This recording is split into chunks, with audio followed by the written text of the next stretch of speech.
आज राजस्थान में भारतीय जनता पार्टी के नेता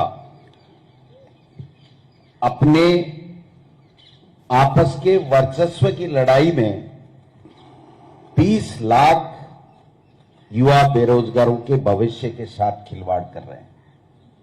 20 लाख युवाओं के साथ केवल और केवल आपस में मैं बड़ा कौन और अपने आला कमान को खुश करने के लिए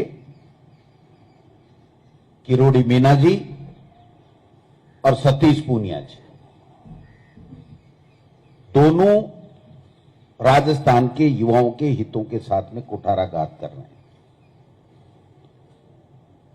पेपर लीक, पेपर चोरी पहली घटना नहीं है, लेकिन ये पहला उदाहरण है जब सरकार ने आगे बढ़ करके जब सूचना मिली एसओजी को जांच दी और एसओजी को यह कहा गया कि आप पूरी तह तक जाइए, इसमें कौन सी गैंगें काम कर रही हैं, किस प्रकार से कर रही हैं, उसको पूरी तरीके से समाप्त करना है। यह हमारी सरकार का ऐतिहासिक फैसला।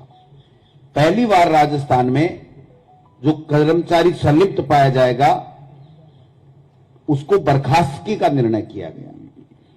वो इसलिए किए गए कि राजस्थान के युवा के आशीर्वाद से हमारी सरकार कांग्रेस की सरकार बनी है।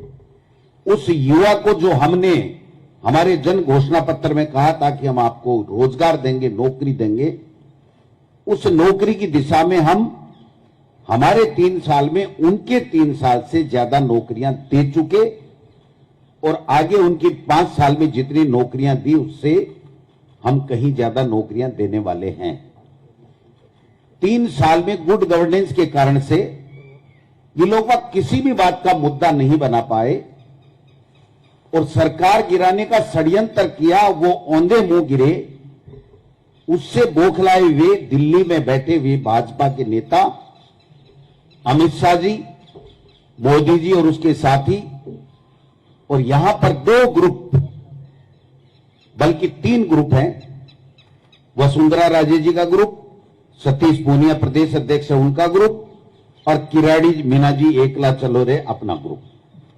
ये तीनों ग्रुपों ने अपनी वर्चस्व की लड़ाई में 20 लाख राजस्थान के युवाओं को सपनों को चकनाचूर करने का काम किया। उनको इंतजार करना चाहिए था एसओजी का, और मैंने पहले भी कहा था पीसीसी प्रेसिडेंट के नाते और तत्कालीन शिक्षा मंत्री के नाते कि आप कोई भी क्लू बताइए, कोई भी सूचना दीजिए, सरकार पूरी तरीके से जांच करेगी। जब भजनलाल नहीं मिल रहा था तो 1-1.5 महीने तक ये जांच धीमी पड़ गई।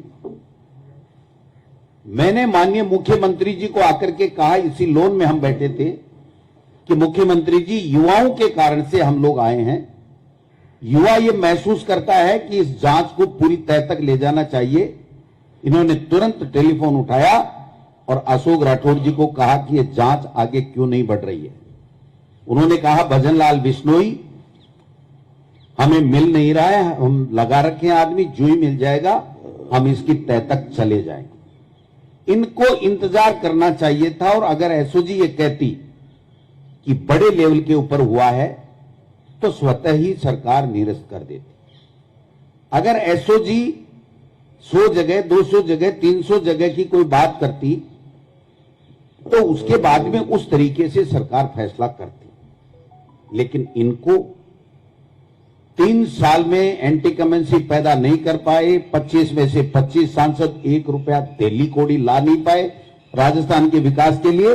इसलिए टारगेट करके सरकार बदनाम कैसे हो, मुख्यमंत्री बदनाम कैसे हो, गोविंद डोटासरा बदनाम कैसे हो और दूसरे लोग बदनाम कैसे हो, यह षड्यंत्र किया गया। हमारे खिलाफ तो षड्यंत्र करो, बदनाम करो, अगर हम सच्चे हैं तो सच्चे रहेंगे। इनके बदनाम करने से हम में से कोई भी बदनाम होने वाला नहीं है। लेकिन इन्होंने आज पाप किया उन 20 लाख लोगों के भविष्य के साथ में, क्योंकि ये भर्ती भी मुख्यमंत्री जी ने इसलिए बढ़ाई है कि युवा जिसके कारण से हम सरकार से आए, उनके भविष्य के साथ खिलवाड़ नहीं होना चाहिए। और देश में आज बर्निंग इश्यू है, मोदी जी ने युवाओं को रोजगार देने का जो वादा किया था वो तो विफल हो गए, लेकिन हमने जो वादा किया है उसमें हम खरे उतरे, जिससे युवाओं का सरकार के प्रति विश्वास जमा रहे। इसलिए आज ये जो फैसला किया गया है, 62,000 की भर्ती होगी आगे चल करके। नियमों में संशोधन भी इसलिए सोच समझ करके पार्टी की तरफ से भी हमने सुझाव दिया कि कांग्रेस का कार्यकर्ता और नेता माननीय मुख्यमंत्री जी ये चाहते हैं कि इसमें